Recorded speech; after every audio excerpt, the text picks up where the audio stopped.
Going on, guys? We are back on the Model A. So, a couple things that I've actually done, and this was how I was going to start the video out, but I got some different plans instead. So, we got the distributor in, we got the plugs in, wires are in, everything else. Appreciate Justin for letting me take that distributor. We actually used it to prime his engine that we put together back in, I think, January of 22, I think. So we actually had the gear off, but I actually had a spare gear, so I put that back on there. And it's in. So got it set at top dead center, cylinder 1. Pointed the distributor to it, put the cap on, wires, everything. So the distributor is in. The only thing that I'm lacking is the just a little bracket that holds the distributor in place. But we'll get to that whenever I go get parts for the rest of the engine. So what I'm lacking is I need the carb spacer, a gasket, fuel pump, starter, and just kept a little odds and ends. But we'll get to that probably next week or the week after, depending on what we have going on. But today, we are going to be doing the floorboards. So, let me show you what we got. All right. Yeah, we got the dog food, but this is the steel that we're going to be using for the floorboards. I got 1x1 tubing, square tubing, and it is 14 gauge. So not the thickest stuff in the world, but with the amount that I'm actually putting in the floorboards, it's going to be overkill. So it's going to be plenty. We're not going to worry about, falling through it. So, I'm just going to kind of wing this. I know that I need to cut this part out. So that's going to be cut out. Not a big deal.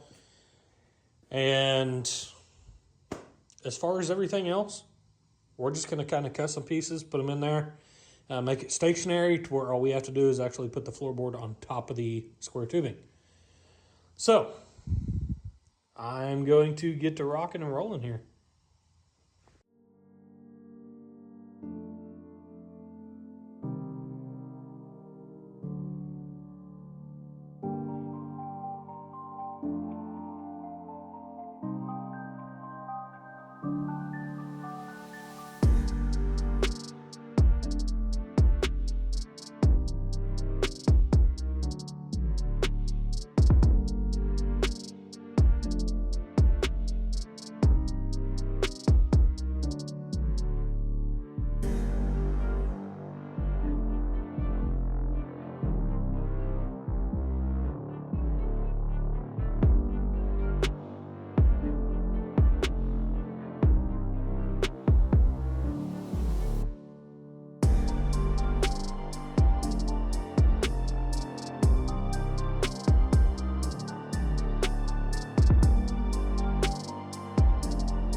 All right, well, we got all the bones done.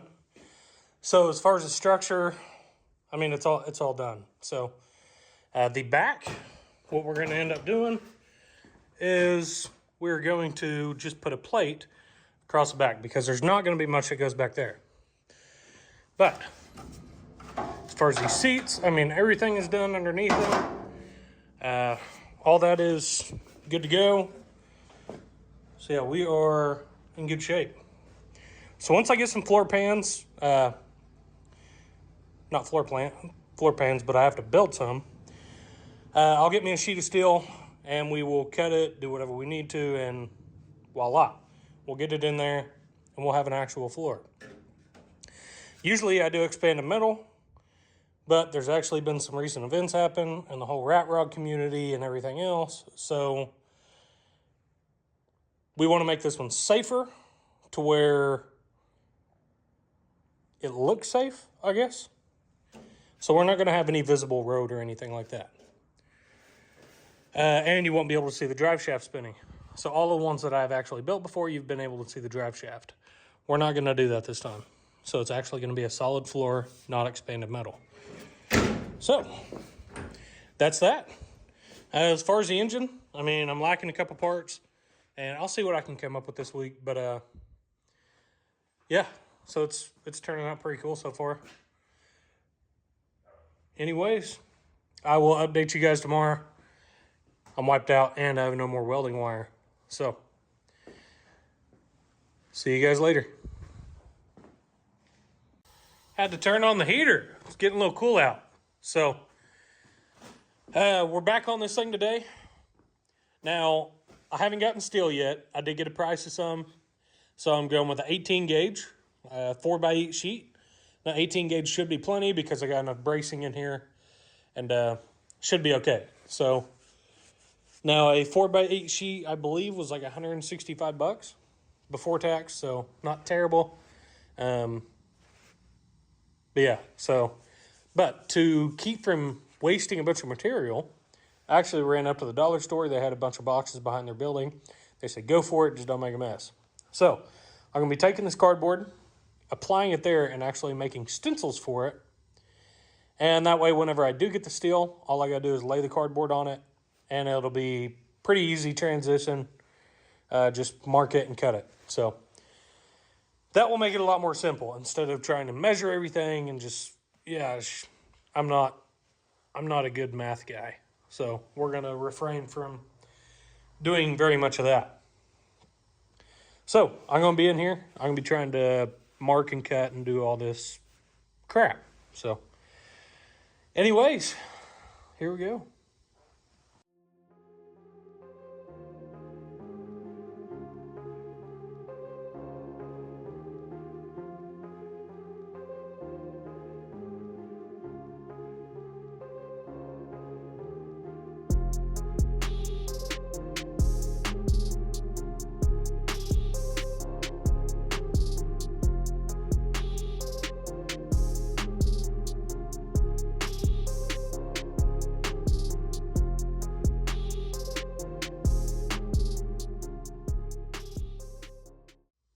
There you go.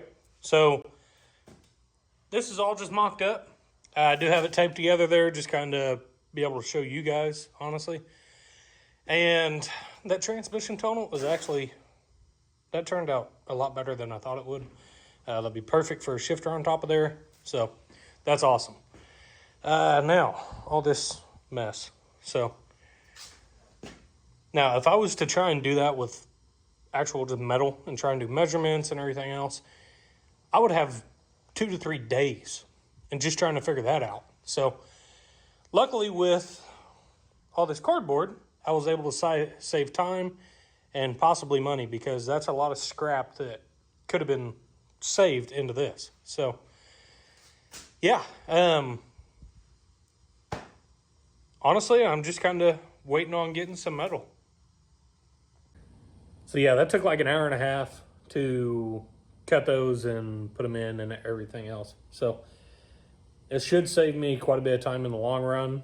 Like I said, this is the first time that I've actually went to something this extreme. Usually it's just kind of a flat floor and I just cut some expanding and throw it on there, but this is a whole different story. So want to be a little bit safer, and all in all, I think it's going to look a little bit better too. So hopefully it turns out. We'll see. But as far as today, that's it. I'm going to clean up all this cardboard and try not to catch anything on fire. So I will see you guys when I see you.